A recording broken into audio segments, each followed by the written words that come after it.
ಎಲ್ಲರಿಗೂ ನಮಸ್ಕಾರ. ನನ್ನ ಹೆಸರು ವೈದ್ಯ ಇರ್ಫಾನ್ ಲೇಪಾಕ್ಷಿ, ಶ್ರೀ ಆಯುರ್ವೇದ ಪಂಚಕರ್ಮ ಸೆಂಟರ್ ಮೈಸೂರಿಂದ ಮಾತಾಡ್ತಿದ್ದೀನಿ. ಇವತ್ತಿನ ಸಂಚಿಕೆಯಲ್ಲಿ ನಾವು ಗ್ಯಾಸ್ಟ್ರಿಕ್ ಬಗ್ಗೆ ತಿಳ್ಕೊಳ್ಳೋಣ. ಸಾಮಾನ್ಯವಾಗಿ ಎಲ್ಲರಿಗೂ ಎದೆ ಉರಿ, ಹುಳಿ ತೇಗ್ ಬರ್ತಿರತ್ತೆ, ಇಲ್ಲ ಸುಮ್ಮನೆ ತೇಗ್ ಬರ್ತಾ ಇರತ್ತೆ, ಹೊಟ್ಟೆ ಉಬ್ಬರ ಇರುತ್ತೆ, ತಿಂದದ್ದು ಜೀರ್ಣ ಆಗಲ್ಲ, ತಿನ್ನಬೇಕಂತ ಅನಿಸೋದಿಲ್ಲ, ಎದೆಲ್ಲ ಉರಿ ಅಂತ ಅಂತಿರ್ತಾರೆ. ಏನೇ ತಿನ್ಬೇಕಂದ್ರೂ ಮನಸ್ಸು ಬರೋದಿಲ್ಲ. ಏನಾದರೂ ಸ್ವಲ್ಪ ಪಾರ್ಟಿಗೆ ಹೋಗ್ಬಿಟ್ಟು ಚೆನ್ನಾಗಿ ಊಟ ಮಾಡೋಣಂದರೆ ಆಗೋದಿಲ್ಲ, ಮೂರೊಪ್ಪತ್ತು ಊಟ ಮಾಡೋಕ್ಕೂ ಆಗಲ್ಲ. ತೂಕ ಜಾಸ್ತಿ ಆಗ್ತಾ ಇರ್ತಾರೆ ಕೆಲವೊಂದು ಜನ. ಕೆಲವೊಂದು ಸಲ ತೂಕ ಕಮ್ಮಿ ಆಗಿಬಿಡ್ತಾ ಇರತ್ತೆ, ವಾಂತಿ ಜಾಸ್ತಿ ಆಗ್ತಿರತ್ತೆ, ಎಲ್ಲಾದರೂ ಹೋಗ್ಬೇಕಂದ್ರೂ ಆಗಲ್ಲ. ಏನಾದರೂ ಸ್ವಲ್ಪ ಲೇಟಾಗಿ ಡೈಜೆಷನ್ ಆಗುವಂಥ ಆಹಾರಗಳು ತೊಗೊಂಡ್ಬಿಟ್ರೆ ಅವತ್ತು ಫುಲ್ಲು ಸುಸ್ತಾಗಿ ಮಲ್ಕೊಂಡ್ಬಿಡ್ತಾರೆ. ಇದು ಎಲ್ಲನೂ ಯಾಕೆ ಬರ್ತಿದೆಯಪ್ಪ ಅಂತಂದರೆ, ನಮ್ಮ ಆಹಾರ ಪದ್ಧತಿಗಳು ತುಂಬ ಡ್ಯಾಮೇಜ್ ಆಗಿಬಿಟ್ಟಿದೆ. ಸೊ ಟೈಮ್ಗೆ ತಗೊಳ್ಳೋದಿಲ್ಲ, ಯಾವ ಥರ ತೊಗೋಬೇಕಂತ ಗೊತ್ತಿರಲ್ಲ. ಸೊ ಆಯುರ್ವೇದದಲ್ಲಿ ನಮಗೆ ವಾತ ಪಿತ್ತ ಕಫಗಳು ಅಂತ 3 ದೋಷಗಳಿರ್ತವೆ. ಆ ದೋಷಗಳಿಗೆ ತಕ್ಕಂಗೆ ನಮ್ಮ ದೇಹ ಪ್ರಕೃತಿ ಇರುತ್ತೆ. ಪ್ರಕೃತಿ ಸಹ ವಾತ ಪಿತ್ತ ಕಫ ಅಂತ ಆಗಿರುತ್ತೆ. ಸೊ ನಮ್ಮ ದೇಹಕ್ಕೆ ತಕ್ಕಂಗೆ, ನಮ್ಮ ಪ್ರಕೃತಿಗೆ ತಕ್ಕಂಗೆ ನಾವು ಯಾವ ಥರ ಆಹಾರ ತಗೋಬೇಕು ಅಂತ ಆಯುರ್ವೇದದಲ್ಲಿರುವಂತಹ ತಜ್ಞ ವೈದ್ಯರಿಂದ ಸಲಹಾ ಮೇರೆಗೆ, ಸೂಚನೆ ಮೇರೆಗೆ ತಿಳ್ಕೊಂಡು ನಾವು ಅದನ್ನು ಪಾಲಿಸಬೇಕಾಗತ್ತೆ ನಮ್ಮ ಜೀವನದಲ್ಲಿ. ಯಾಕಪ್ಪ ಅಂತಂದರೆ, ಇವಾಗ ಎಲ್ಲರೂ ಇತ್ತೀಚಿನ ದಿನಗಳಲ್ಲಿ ತುಂಬ ಜನಕ್ಕೆ ಇರುತ್ತೆ, ಕೆಲಸ ಮಾಡ್ತಿರೋರಿಗಿರುತ್ತೆ, ಮನೆಯಲ್ಲಿರೋರಿಗೆ ಇರುತ್ತೆ. ಚಿಕ್ಕ ಮಕ್ಳಿಗೂ ಸಹ ಇವಾಗ ಗ್ಯಾಸ್ಟ್ರಿಕ್ ಅಂತ ಗೊತ್ತಾಗ್ಬಿಟ್ಟಿದೆ. ತಲೆನೋವು, ಗ್ಯಾಸ್ಟ್ರಿಕ್ಕು ಎಲ್ಲರಿಗೂ ಒಂಥರ ಕಾಮನ್ ಆಗಿಬಿಟ್ಟಿದೆ. ಖಾಲಿ ಹೊಟ್ಟೆಯಲ್ಲಿ ಯಾವತ್ತೂ ಸಹ ನಾವು ಟೀ ಕಾಫಿಗಳನ್ನ ಜಾಸ್ತಿ ತೊಗೊಳ್ಬಾರ್ದು. ಬೆಳಗ್ಗೆನೂ ಕೆಲವೊಂದು ಜನಕ್ಕೆ ಏನು ಅಭ್ಯಾಸ ಇರುತ್ತೆ ಅಂತಂದರೆ, ಖಾಲಿ ಹೊಟ್ಟೆಯಲ್ಲಿ 1 ಲೀಟರು 2 ಲೀಟರ್ ನೀರು ಕುಡಿದ್ಬಿಡೋದು. ಆಯುರ್ವೇದ ಪ್ರಕಾರ ಏನಾಗುತ್ತಪ್ಪ ಅಂದರೆ, ಪಿತ್ತದೋಷ ಜಾಸ್ತಿ ಆಗಿಬಿಡುತ್ತೆ ಖಾಲಿ ಹೊಟ್ಟೆಯಲ್ಲಿ ಜಾಸ್ತಿ ನೀರು ಕುಡಿಯೋದ್ರಿಂದ.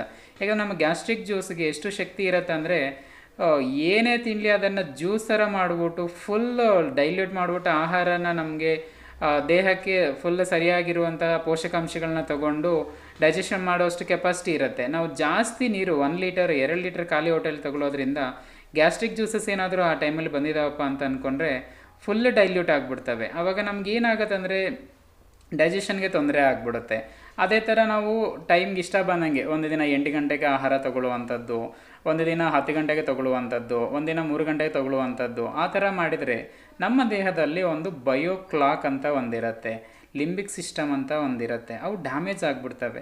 ಯಾಕಂದರೆ ನಮಗೆ ಒಂದು ಅಚ್ಚುಕಟ್ಟಾಗಿ ನಾವು ಕರೆಕ್ಟಾಗಿ ಯಾವ ಟೈಮ್ಗೆ ಏನು ಮಾಡ್ತೀವಿ ಅಂತ ಫಿಕ್ಸ್ ಇದ್ದರೆ, ಅದೇ ಟೈಮ್ಗೆ ಗ್ಯಾಸ್ಟ್ರಿಕ್ ಜ್ಯೂಸಸ್ ಎಲ್ಲನೂ ಬಂದ್ಬಿಟ್ಟು ನಮಗೆ ಡೈಜೆಷನ್ ಸರಿಯಾಗಿ ಆಗತ್ತೆ. ಇಲ್ಲ ನಾವು ಇಷ್ಟ ಬಂದಂಗೆ ಮಾಡ್ತೀವಿ, ಒಂದು ದಿನ 10 ಗಂಟೆಗೆ ತೊಗೊತೀವಿ, ಒಂದು ದಿನ 6 ಗಂಟೆಗೆ ತೊಗೊತೀವಿ, ಒಂದಿನ ಸ್ಕಿಪ್ಪೇ ಮಾಡಿಬಿಡ್ತೀವಿ ಅಂತಂದರೆ ನಮ್ಮ ದೇಹನೂ ಗೊತ್ತಾಗಬಲ್ಲ, ಅದಕ್ಕೆ ಏನು ಮಾಡ್ತಿದ್ದೀವಿ, ಹೇಗೆ ಪ್ರತಿಸ್ಪಂದನೆ ಮಾಡಬೇಕು ಅನ್ನೋ ಗೊತ್ತಾಗಲ್ಲ. ಆವಾಗ ದೇಹದಲ್ಲಿ ಏನಾಗುತ್ತೆ ಅಂದರೆ, ಚಿಕ್ಕ ಚಿಕ್ಕ ತೊಂದರೆಗಳೆಲ್ಲನೂ ನಮಗೆ ದೊಡ್ಡದಾಗಿ ಟರ್ನ್ ಆಗಿಬಿಡುತ್ತೆ. ಯಾಕಂದರೆ ಚಿಕ್ಕ ಗ್ಯಾಸ್ಟ್ರಿಕ್ಕಿಂದ ಏನು ಏನಂತಾರೆ, ರುಮಟೆಡ್ ಆರ್ಥ್ರೈಟಿಸ್ ಬರೋ ಅಷ್ಟು ತೊಂದರೆ ಇದೆ. ಗ್ಯಾಸ್ಟ್ರೈಟಿಸ್ ಅಂತಾರೆ, GERD ಅಂತಾರೆ, ಈಸೋಫ್ಯಾಸೈಟಿಸ್ ಅಂತಾರೆ, ಗ್ಯಾಸ್ಟ್ರಿಕ್ ಅಲ್ಸರ್ ಅಂತಾರೆ, ಡಿಯೋಡಿನಲ್ ಅಲ್ಸರ್ ಅಂತಾರೆ. ಎಷ್ಟೆಲ್ಲ ಕಾಯಿಲೆಗಳೆಲ್ಲನೂ ಚಿಕ್ಕ ಗ್ಯಾಸ್ಟ್ರಿಕ್ಕಿಂದನೂ ಬಂದ್ಬಿಡುತ್ತೆ, ನಂಬ್ತೀರಾ ನೀವು?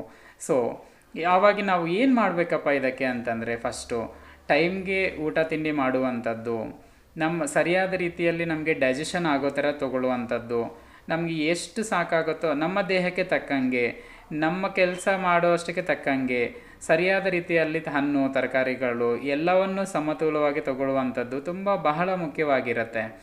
ಅದೇ ಥರ ನಾವು ಖಾಲಿ ಹೊಟ್ಟೆಯಲ್ಲಿ ಇರೋದು, ಟೀ ಕಾಫಿ ಕುಡ್ಕೊಂಬಿಟ್ರೆ ಹಸಿವಾಗಲ್ಲ ಅಂದ್ಕೊಂಡು ಖಾಲಿ ಹೊಟ್ಟೆಯಲ್ಲಿ 4-5 ಸಲ ಟೀ ಕಾಫಿ ಕುಡ್ಕೊಂಡು ಆಮೇಲೆ ಕೆಲಸ ಎಲ್ಲ ಮಾಡಿಕೊಂಡು, ಕೆಲಸ ಎಲ್ಲ ಮುಗಿದ ನಂತರ ಲೇಟಾಗಿ ನಾವು ಆಹಾರ ತೊಗೊಳೋದ್ರಿಂದ ಏನಾಗತ್ತೆ ಅಂದರೆ, ಗ್ಯಾಸ್ಟ್ರಿಕ್ ಜ್ಯೂಸಸ್ ಬಂದು ಅದ್ರ ಜೊತೆ ಸೇರಿಕೊಂಡು ನ್ಯೂಟ್ರಲ್ ಆಗಿಬಿಡ್ತವೆ.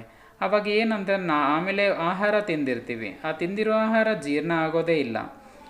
ಮತ್ತೆ ನಾವು ಟೈಮ್ ನೋಡಿಕೊಂಡು ತಿಂತಿರ್ತೀವಿ. ಕೆಲವೊಂದು ಜನ ಕೇಳಿದರೆ ಏನಂತಾರೆ ಅಂದರೆ, ಹಸಿವಾಗತ್ತಂದರೆ ಹಸು ಅನ್ನೋದೇ ಗೊತ್ತಿರಲ್ಲ. ಏನಿದೆ 9 ಗಂಟೆಗೆ ತಿಂತೀವಿ, 1 ಗಂಟೆಗೆ ತಿಂತೀವಿ, ನೈಟ್ ಮತ್ತು 6-8 ಗಂಟೆಗೆ ತಿಂತೀವಿ. ಸೊ ಟೈಮ್ ನೋಡ್ಕೊಂಡು ತಿನ್ನೋರು ಆಗ್ಬಿಟ್ಟಿದ್ದಾರೆ.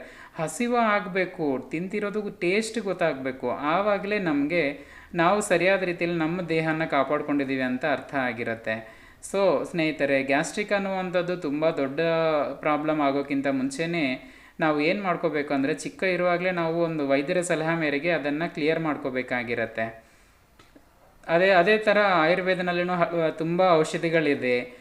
ಜೀವನ ವಿಧಾನ ಬಗ್ಗೆ ತುಂಬ ಮಾಹಿತಿ ಕೊಡ್ತಾರೆ. ಯಾವ ಥರ ನಾವು ಊಟ ಮಾಡಬೇಕು, ಯಾವ ಟೈಮಲ್ಲಿ ಮಾಡಬೇಕು, ಯಾವ ರೀತಿಯಲ್ಲಿ ನಾವು ನಮ್ಮ ಲೈಫ್ ಸ್ಟೈಲ್ನ ಚೇಂಜ್ ಮಾಡ್ಕೋಬೇಕು ಅನ್ನೋದು ಎಲ್ಲ ಮಾಹಿತಿ ಇರುತ್ತೆ. ಆಮೇಲೆ ಲಾಸ್ಟಿಗೆ ಬರತಕ್ಕಂಥದ್ದು ಔಷಧಿಗಳು. ಆಯುರ್ವೇದ ತಜ್ಞರ ಹತ್ರ ಹೋದರೆ ಸ್ಟಾರ್ಟಿಂಗೇ ನಿಮಗೆ ಔಷಧಿ ಕೊಟ್ಬಿಡಲ್ಲ. ಫಸ್ಟು ನಿಮ್ಮ ಲೈಫ್ ಬಗ್ಗೆ ತಿಳ್ಕೊಂಡು, ನಿಮ್ಮ ದೋಷಗಳು ಏನಾಗಿದೆ, ವಾತಪಿತ್ತ ಕಫಗಳಾಗಿರ್ಬೋದು, ನಿಮ್ಮ ದೇಹ ಪ್ರಕೃತಿ ಆಗಿರ್ಬೋದು, ನೀವು ಏನು ಕೆಲಸ ಮಾಡ್ತಿರ್ತೀರಾ, ಇದು ಎಲ್ಲನೂ ಸರಿಪಡಿಸುವಂಥದ್ದೇ ಆಯುರ್ವೇದದ್ದು ಮೂಲ ಕಾರಣ ಆಗಿರುತ್ತೆ. ಅದಕ್ಕೆ ಅದನ್ನು ಲೈಫ್ ಸೈನ್ಸ್ ಅಂತ ಕರಿತೀವಿ. ಅದು ಏನಪ್ಪ ಅಂದರೆ, ಒಂದು ವ್ಯಾಧಿ ಬಂತು, ಅದಕ್ಕೆ ಏನೋ ಒಂದು ಚಿಕಿತ್ಸೆ ಪಡಿಬೇಕು ಆ ಥರ ಇರೋದಿಲ್ಲ. ಲೈಫ್ ಸೈನ್ಸ್ ಅಂತ ಕರಿತೀವಿ. ಲೈಫ್ ಅಂದರೆ ಏನು? ಲೈಫ್ ಸೈನ್ಸ್ ಅಂದ್ರೇ ಆಯುರ್ವೇದ ಆಗಿರುತ್ತೆ. ಸೊ ಆಯುರ್ವೇದನಲ್ಲಿ ನಿಮಗೆ ಗ್ಯಾಸ್ಟ್ರಿಕ್ಕಿಗೆ ತುಂಬ ಚೆನ್ನಾಗಿರುವಂಥ ಔಷಧಿಗಳಿದ್ದಾವೆ. ಮುಂದಿನ ಸಂಚಿಕೆಯಲ್ಲಿ ನಾವು ಎಲ್ಲನೂ ಅದ್ರ ಬಗ್ಗೆ ಮಾಹಿತಿ ಕೊಡ್ತೀವಿ. ಎಲ್ಲ ಡಿಸೀಸ್ ಬಗ್ಗೆ ಒಂದೊಂದು ಥರ ತಿಳ್ಕೊಳ್ಳೋಣ. ಸೊ ಇವತ್ತು ಸಂಚಿಕೆಯಲ್ಲಿ ಗ್ಯಾಸ್ಟ್ರಿಕ್ ಬಗ್ಗೆ ಆಗಿದೆ. ನೆಕ್ಸ್ಟ್ ಸಂಚಿಕೆಯಲ್ಲಿ ಇನ್ನೊಂದು ವಿಷಯ ತಿಳ್ಕೊಂಡು ನಾವು ಮುಂದಕ್ಕೆ ಬರ್ತೇನೆ. ನಮಸ್ಕಾರ.